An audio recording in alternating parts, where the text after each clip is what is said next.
ladies and gentlemen, and welcome to another episode of Explode, your expert biz show. We are episode 139. I'm your host, Simone Vincenzi, the Experts Strategist, and this is the podcast for experts who want to become the ultimate authority in their niche while making an impact in the world.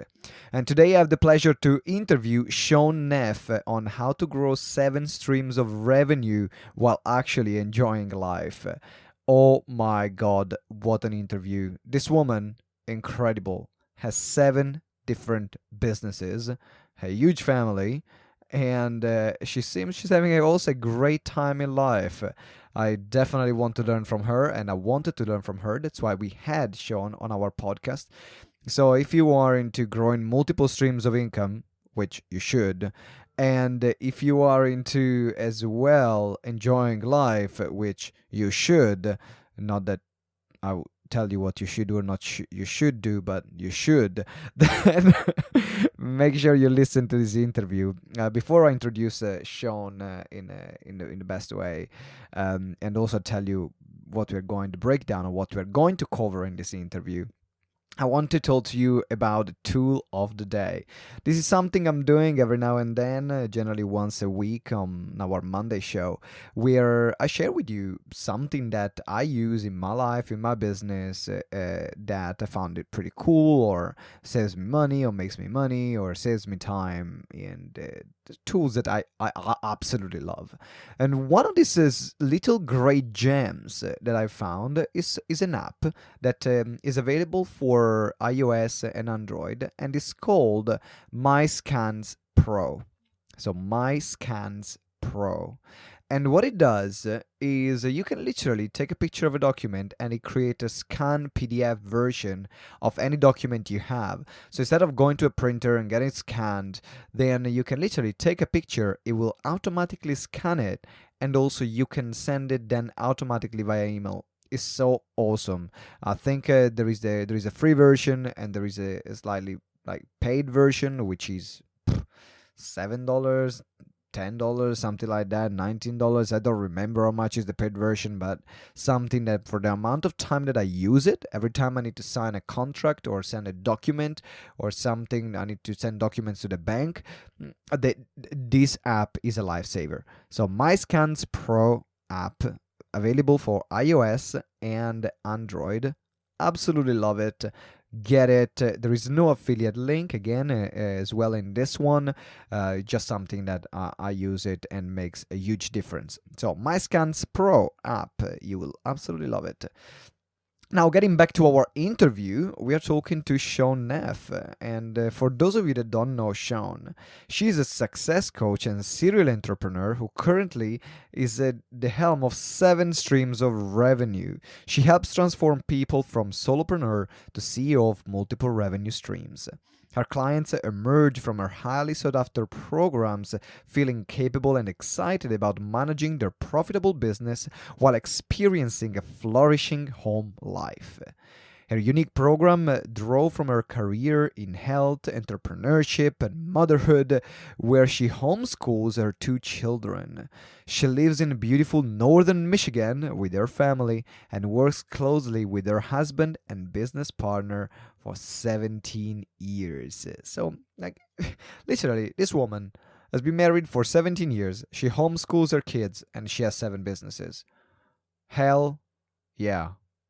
Awesome. So, listen to this interview. We're going to talk about why having multiple streams of income and multiple businesses is crucial, how to create 7 streams of revenue and more, and how to juggle life and work with only 24 hours during the day, because the amount of things that she's able to get done in her day is insane. So how does she do that without getting stressed? Or, I mean, of course, stress is part of the whole process, but you can see how radiant she is, and she's not a person, this kind of workaholic that break down every 5 minutes.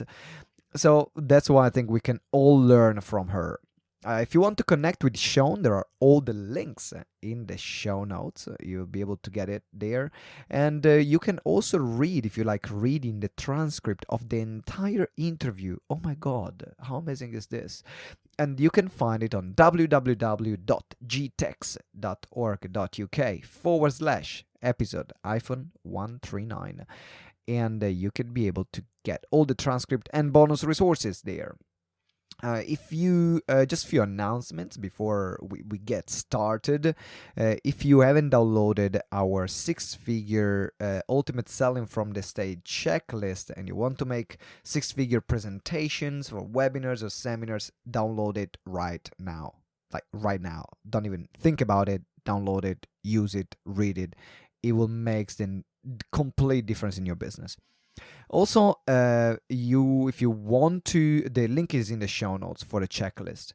Also in the show notes, you will find also the link for our Facebook group, Explode Your Expert Biz, where you can connect with all our speakers and you can connect with more than 1,600 members that are going to help you grow and explode your business. And as well, you can ask me any questions while I'm there, how can I help you grow your business, and you can unlock super free training that we do every single week, and as well as live Q&As. If you haven't subscribed to our show, what the heck are you waiting for? Come on. I mean, you're listening to this, right? So least you can do is subscribe, leave us a review. Really appreciate it. If you like the work that we do, if you don't like it, then just stop it, go away. No problem. But if you like it, then please give us a subscribe, give us a review. We are doing this for you, and we want to hear what you like, what you don't like, what we can improve.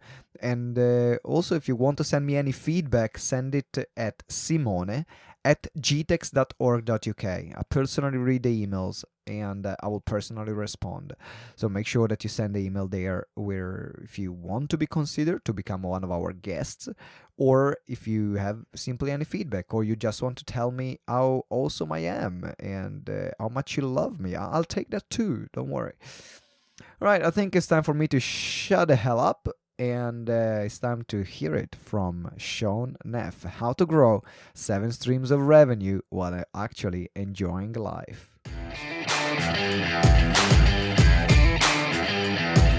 Ladies and gentlemen, welcome to another episode of Explode Your Expert Biz Show. I'm here with the one and only Shawn Neff. How you doing, Shawn? I'm fantastic. Thank you for having me. Brilliant. I already had a tour of your barn where you are right now. I feel really privileged, guys. You missed the tour, so you will need to visit in person in Michigan, right? Yes, Michigan. Yep. In Michigan. Fantastic. So today we are talking about how to generate multiple streams of revenue, 7 streams of revenues in your life, having multiple businesses. You are a serial entrepreneur, and we're going to pick your brain on how you arrive, where you arrive, how you run your businesses. So, but before we go into the tactical part, what's your story?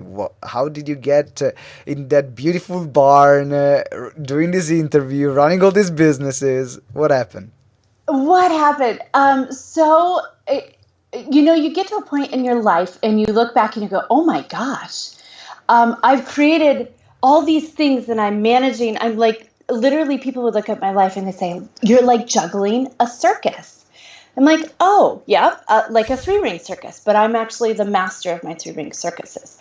And I actually have, my husband and I, who've been married for 17 years, have developed 7 streams of revenue, both independently and collectively. And I myself do coaching and consulting to help entrepreneurs grow multiple streams of revenue and really break through those barriers mentally and numbers-wise to get to the next level in their business. But we also own a world-class equestrian center or facility here in Michigan that we run as a business.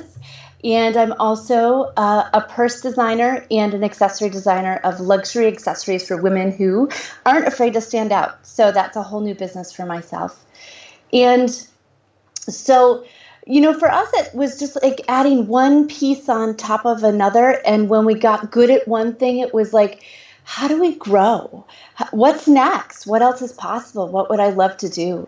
And so for us, it happened very organically.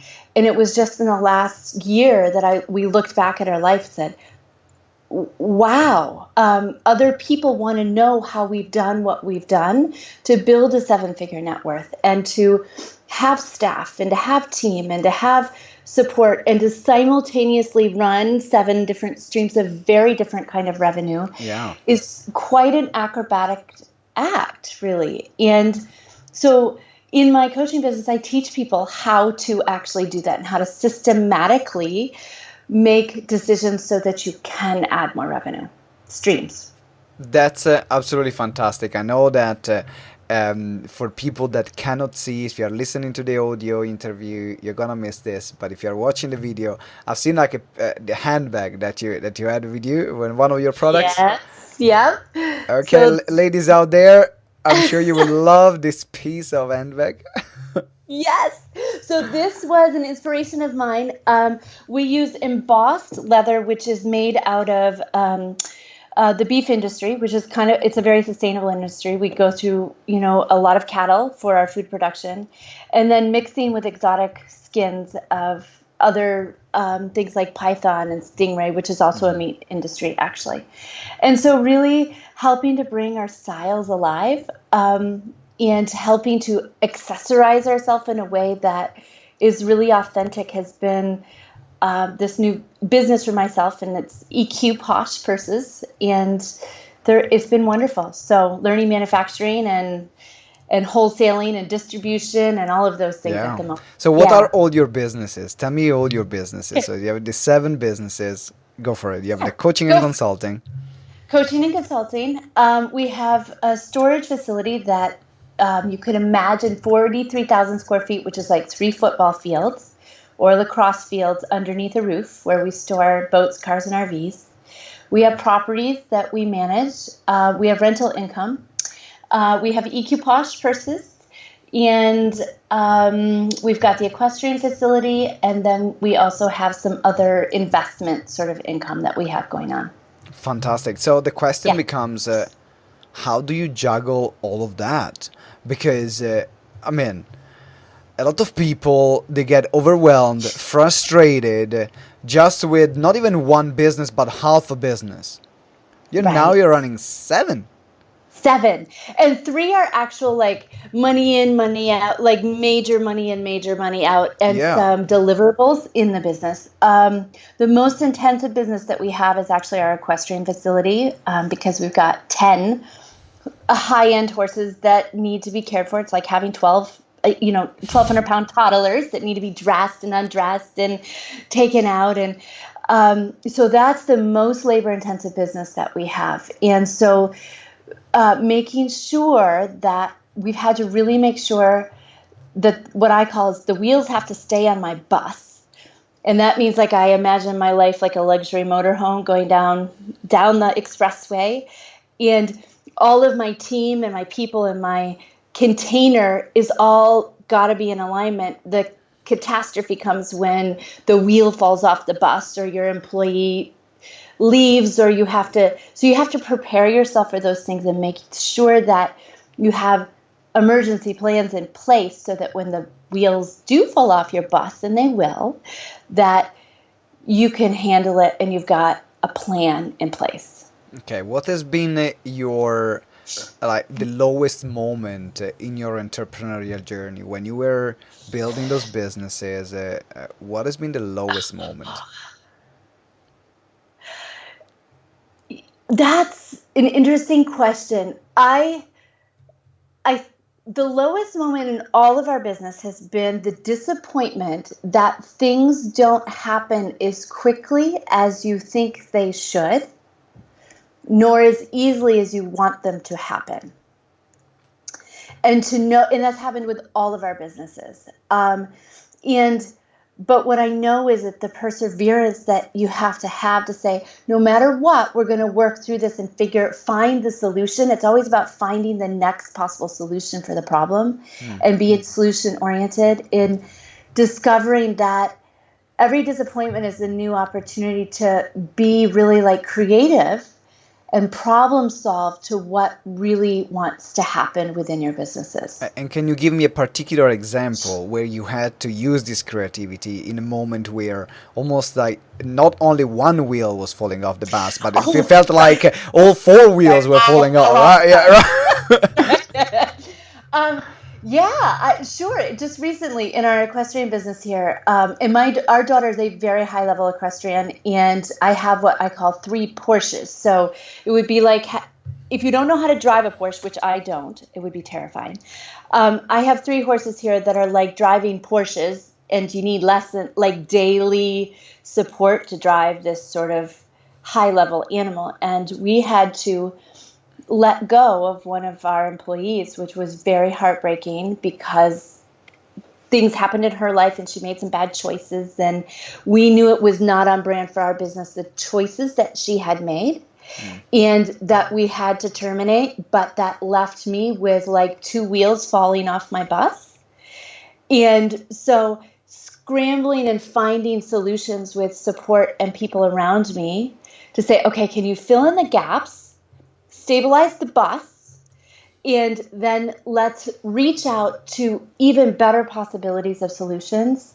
And I made a lot of phone calls and I talked to a lot of people, and I have actually hired a new trainer whose mother went to the Pan Am Games, which is, and she is a world-class trainer herself, and it is a really big deal in Northern Michigan to have that.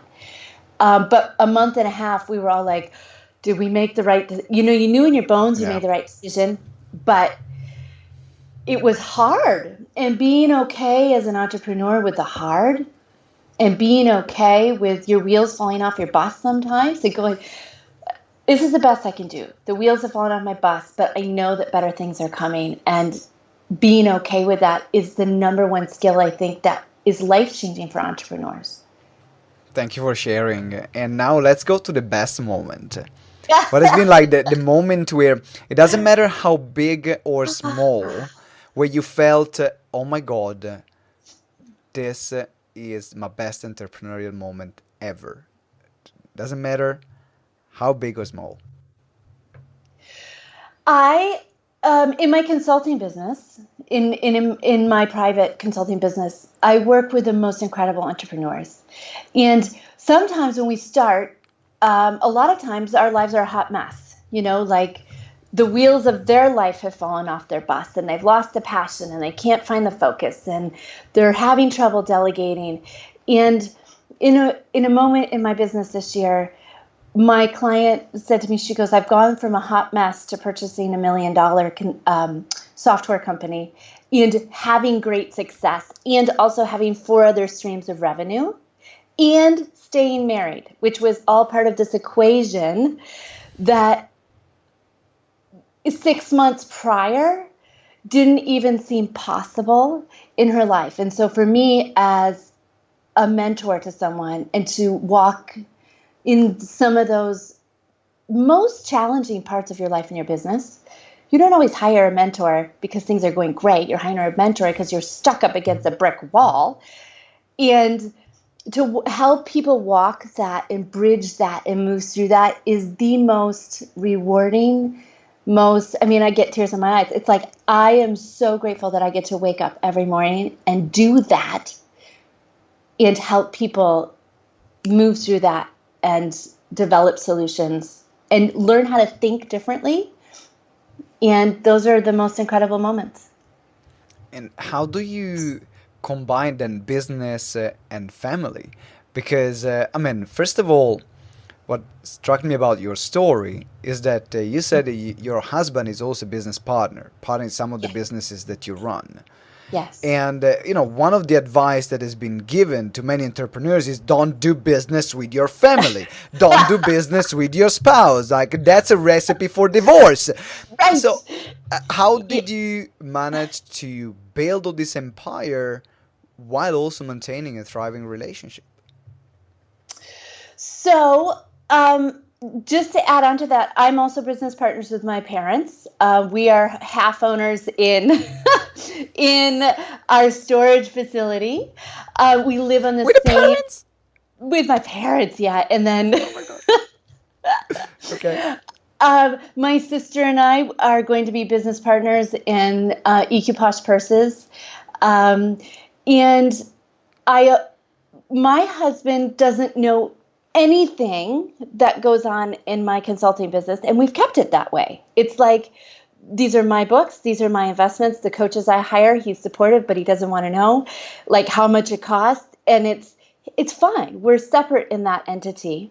And then he has his own separate entities, that the properties that I assist with, but I'm not partners in, so we collaborate.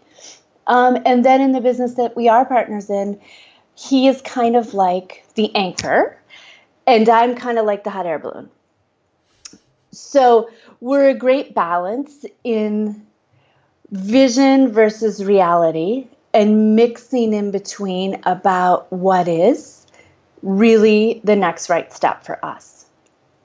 But we were nearly divorced 7 years ago. So this has had to take a lot of personal development to really find this in our relationship and with our kids. And what is your biggest advice for other families that might go through a similar time that you had to go through 7 years ago, where, you know, growing the businesses, almost on the brink of a divorce, but both of you managed somehow to keep things together? And Yes. the reason why I'm interested in this, it is because I got recently married, actually, is a year ago. We are having our first year anniversary literally from the moment we are recorded this interview in less than 2 weeks. So Wow, congratulations. really, really excited about this. And at the same time, we are figuring out what are our boundaries. Where are we? Are we going to do business together? Are we not going to do business together? Shall we? And these are conversations that are happening because she has her own business. I have my own business. We collaborate sometimes, but we want to make sure that our family does not going to suffer from business decisions that we make, because we've seen so many of my friends really successful, 7 figures, 8-figure business. Their personal life is crap, and I don't want to become one of those persons. So what was your biggest advice that helped you go through and put things together again? To separating finances, and especially as a woman. My husband had a lot of wealth when I married into this family, and I felt like the dynamic, the archetype, if you want to put it into that word, kind of king servant. And what I understood in our relationship is that I wasn't acting like the queen. I was acting more like the princess. And so I had to change some things in myself to go, okay, we've got to develop equanimity, which means I need to develop my own wealth. And I literally started my business so that I could get divorced. But what I found was that when I self-generated my own money, my husband respected me more. I respected myself more. I was much more independent instead of interdependent. Yeah. And it changed the dynamic of our marriage. And so what I suggest to my clients is that having 1/3, 1/3, 1/3. 1/3 is yours, 1/3 is hers, 1/3 is the collective of the financial pot, so that you can have equanimity in your relationship financially, and that will save a lot of headaches in the long run. I'll take this advice. Thank you for sharing. I'll take it out. Still new, so I gotta learn. I don't wanna make those mistakes that I'm going to regret in the future. So I'm glad that we are. From what you said, it seems we are on the right track. Because my business is my business. Her properties and her investments are her business. Is her business. But then we have the family money which we put in together, which is for us to enjoy, for us to go on holiday, for us to live on, or then investment that is going to be for us. But what I loved about this relationship is that we don't need each other. Absolutely. And good start. It's like I'm happy by myself, she's happy by herself. Right. Together we are happier. Right. Yeah. So it felt like a good start. The other word of wisdom for entrepreneurs who Please. have both spouses in relationships and in business is that time apart is wonderful and really imperative. So my husband just got back from a 2-week motorcycle trip by himself. I'm leaving in June for a week-long trip by myself. He probably takes 6 weeks by himself a year. I probably take 4 or 5. We travel with the family together. And that allows the freedom of your relationship to grow and expand. And it's a different concept when you're working together and have these different entities. Mm-hmm. So as 7 streams of revenue is really my expertise. And so I talk about what's your millionaire blueprint. And so you guys have 2 different sort of generating entities. And then maybe together you start and develop another business. Maybe it's a clothing line. Maybe it's a product. Maybe it's something that you guys really see that, oh, this would really be an expansion of our brand, but it's not in the same pot. I loved it. That's what a great start of the interview. So now let's talk about, because that's what you mentioned right now, about the 7 ways of generating revenues. So let's say about someone is already a coach, a consultant, a speaker, and they are having clients and their business is growing. So a big advice for a lot of people is to, like, if your business is growing, put the focus on your business instead of putting too soon focus on other activities, because otherwise you become distracted, and that's a big problem in entrepreneurship. So the first question I have for you is, when is the right moment? Where do you feel is the right moment, if there is ever a right moment, to say, okay, I'm gonna start something so different, a business so different, so completely separate, to grow another stream of revenue, but not at the expense of the other one that is growing? Right. So my advice would be that marker is about 250,000 when your first business kind of gets to that place. And you can look at it and say, 1, do I want to grow it anymore? 2, what else do I want to do with my life? 3, do I want to scale? What level do I want to scale this to? And 4, how do I want to spend my time? I thrive on being able to be creative. Not everyone thrives on that. And the other thing that you have to look at when you have a revenue stream, that you've got to make sure all the wheels are on your bus, and you've got to make sure that your teams are working, that your procedures are in place, your delegation is smooth and clear and effective, that you can spot problems a mile away. Because just because you develop another stream of revenue does not mean that you will not be in your business taking a peek at the insides of it and going, okay, is the oil changed? Are things running? Are the emissions working? And I don't know why I'm giving car analogies today, but for some reason, how is it really being aware? Like today, I was at my manufacturing business, and we were assessing the new sewing machine that I got in, because it was making grooves inside the leather. And so we were changing out the presser foot. I had an expert come in to look at it. We were changing out the base. So just because you have to be in your business and make sure that you can find solutions. And we got on tech support and said, okay, what's happening? Why are we getting these grooves in the leather? They're like, well, you need a different base. So these are things that I, as a business owner, need to handle for productivity. It's like my girls weren't able to get it done.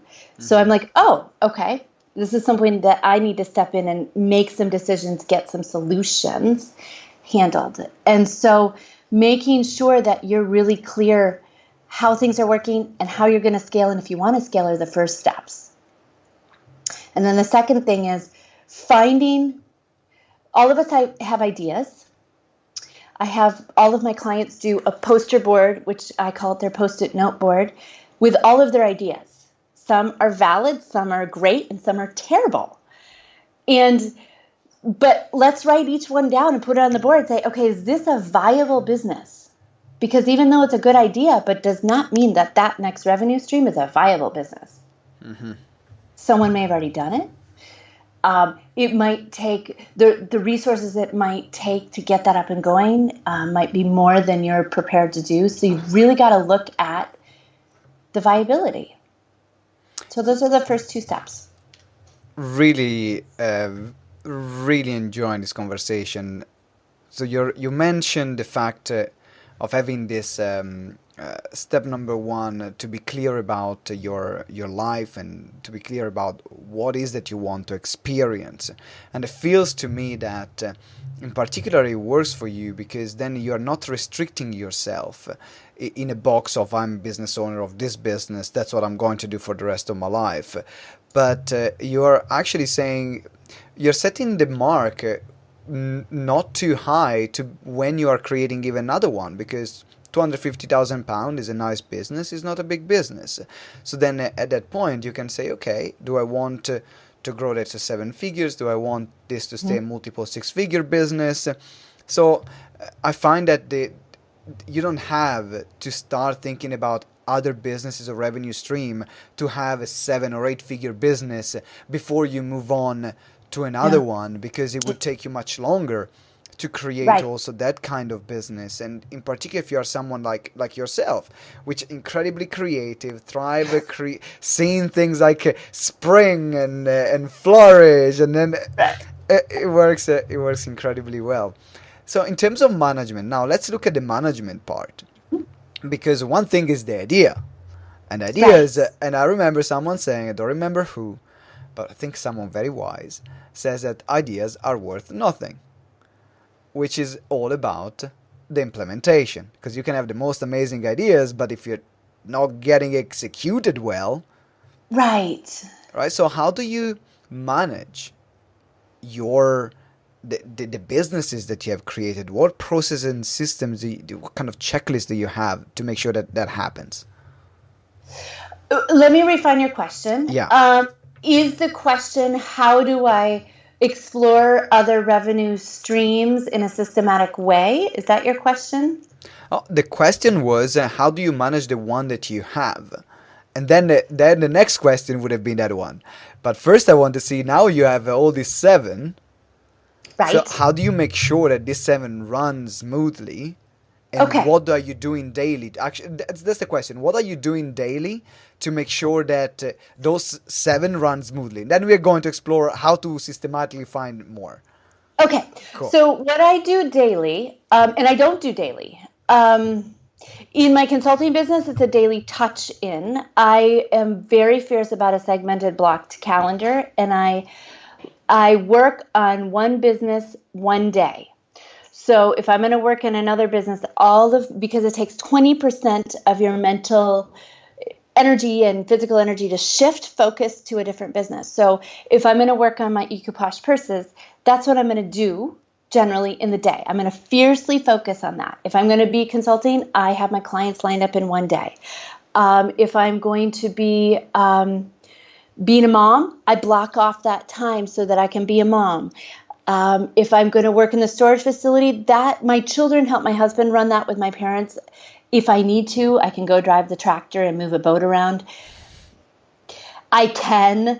I don't. Yeah, I mean, I kind of touch in that one, that one's seasonal. So that would be, everything comes in October and leaves in May. Yeah. So there's really creating mental focus on what you're focusing on and how to manage, check in and touch in each business, not only daily, but seasonally and weekly. So really getting systematic in your calendar. So when you're blocking your time, because I've been using time blocking for a while, love it, absolutely love it, changed my life. Oh my God, I got so much more time now. And what do you block first in terms of time? When you create your calendar, what are the things that you block first, and what are the things that then take a second? Yeah, great question. My kids, I block my relationship with my kids. So I will go through for 6 months, and I blocked out all of my daughter's horse shows, and I blocked out all of my son's hockey tournaments. And so those are primary. And then I create my flow of progression through my businesses. Like for my EcoPosh purses, I'm not going to ramp up to full time until October because I want to spend the summer with my children and my husband. We want to play. And so really knowing energetically how much time I actually have and what's the energy that I have available. I've got everything in place so that I'm refining design so that manufacturing can start in October when my children are back to a rhythmic school schedule. Yep. And I have wrapped up some big consulting programs, and all of our storage facility is tucked inside, and all of our rental income for the summer is kind of complete. Perfect. Yeah. I think there are two resources, guys, for those of you that are listening right now, two great books to read. One is The One Thing, and the other one is The 12-Week Year. And they both talk about time blocking, how to prioritize the different things. So I'm not going to spend much more time talking about that because, Shawn, you covered that already. So guys, get the books, The One Thing, The 12-Week Year, great resources to understand time blocking and also to manage your life more effectively. So now we're transitioning into how do you systematically find the other revenue stream? Because it feels like you have a system. I do kind of actually have a system. So what I work with my clients on is so you have this idea, then we have to research viability. Is it viable? What's it going to cost to do? Is this a service? Is it a product? What is this? Do your market research and see who else is doing this. Then figure out why you can do it better. Because that's really the question. Why you? Why would people buy from you? Well, these are the things that I want to include to make this better. And then what I have found is we don't have to go all in. So what I like to do is do some exploration. And so if that's building a product, pay someone to prototype it for you. That's the first start. If you have an idea of a product, say, okay, I'm going to find the right person to prototype out my idea and bring you back your idea and say, oh, this is a really good idea. Or say, you know what, that didn't work out quite what I was thinking, but I'm on the right track. And then from the prototype, then you can go, okay, let's refine what I'm seeing and then pay them to do that, contract them to do that. An expert in the field. Find the best in the field and have them do that. And then from there you can go, okay, I've got a really cool idea. I'm going to show it to other people and see what they think. And this is primarily for a product, but you can do this for a service. You can try this out on people. So what do people think? Does it feel good to them? Does it look good? What are their suggestions? How would they change it? Refine your idea a bit, get some input, and then go, okay, what will you pay for this? So this is a systematic process that I have that kind of goes again and again. And then if they say, well, this is what I would pay for this, and this is the value, and you've done your numbers, and you can kind of feel that out. And you've got to get really good at numbers. It's like being in business is about having a profit. This is not a charity, right? So getting comfortable talking about numbers and how that evolves, and ask for experts, get your accountant in there and say, okay, what do you think? And your lawyer and say, what do you think? And they're going to go, well, these are the things that I think we need to shift and change. And then you go, okay, I'm going to do a batch of experiment. And then batch it out, experiment, sell it, see what needs to be tweaked, get the feedback. And then you say, okay, people are liking this. Now I'm going to create the platform to market it.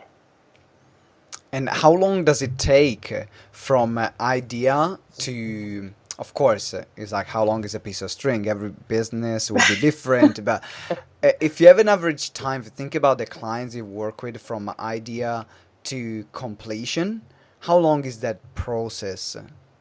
If you're being mentored, 9 to 12 months. Yeah. If you're not being mentored, it might be years, right? That's right. It might be years. Because people get stuck in like, what is my next step? Yeah. They don't know how to make those. And what I do is I actually teach my clients how to systematically think, and so that you can start to ask those questions for yourself and figure out, oh, my next step is to stabilize what's going on, or my next step is to organize my logistics, or my next step is to delegate. It's the same thing every single time. Never fails. It came from my paramedic background. I mean, I had to make life and death decisions on 3 to 5 seconds. I had to make a decision. So you've got to learn how to make decisions in the moment. Now let's move to the last part of the interview, and that's where we are talking about lifting the veil. That's where I'm going to ask you one thing that you're using in your life, that you're doing in your life, on your business, can be on operational level, sales or marketing level, that other people should know about, that our listeners should know about. It works so well. It's like, oh my God, guys, I'm in love with these things. You should do it. What is that thing for you? Oh, you're going to be surprised, I think, actually. The best investment I made in my business and myself was to hire a personal stylist. Yeah. Tell me more. See? Tell me more. You know what? No, I'm not. Okay, I'm not that surprised just because I've hired a personal stylist too. But why? Tell me more. Why? I had such a personal stylist looks at you, your life, how you like to show up. It helps what's on the inside show up on the outside, and in a way that's authentic to you. And my style always used to feel very, I would call it schizophrenic. Like I had bits and pieces of this, and it was just very schizophrenic. And when the moment I hired a personal stylist and she said, well, this is your personal style, and this is how you should dress, and these are the things that you need to weave into your wardrobe, it completely changed the framework of my business, my relationships, my marriage, my connections, my confidence, and my money. I like that. Yeah. I remember I think it was at the beginning of when I started. I was pretty lucky. I had a friend, and he is an image consultant. Yes. So before I didn't have the goatee. I was completely shaved. What are you laughing about? What are you laughing at? Whoa! I can see the vision. With this like huge hippie trousers and this flower vest. And I was wondering why my business wasn't growing. Right. And then he said, listen, Simone, you're quite a smart, bright guy. You're an action taker. If you keep going dressed like that, no one is ever going to buy from you. And I was very resistant at first, because for me it was like, I don't want to be put in a box. I don't want to change my identity. But actually, I was doing harm to what I wanted to achieve, to my career as a speaker, as a coach, as a mentor. And he said, okay, grow your hair. And so I got my curls back. Then he said, okay, you need to grow a goatee. I said, okay, I'm going to grow the goatee. And then he said, I had this funky hat. And he said, no, you need to get rid of the hat. And I was like, really? The hat as well? Okay, got rid of the hat. And then I had this long white scarf that was going down like literally to my knees. Yes, exactly. Wow. Right? Wow. and then he said, no, you got to get rid of the scarf. And I was like, but no, it means so much to me. I need to get rid of it. And it was literally a process of self-transformation, because I had to create a new identity for myself during that process, a new image for myself. Time 4 months, my business tripled. Yes. Whoa. So I guess yes. Whoa. It's the secret to, and I wouldn't say that you have to create a new identity. I think it's really embodying your true identity, so that you can show up in your most brilliant way. For you, you had to you kind of maybe felt fractured from your hippie lifestyle to your high, powerful speaker lifestyle. Mm-hmm.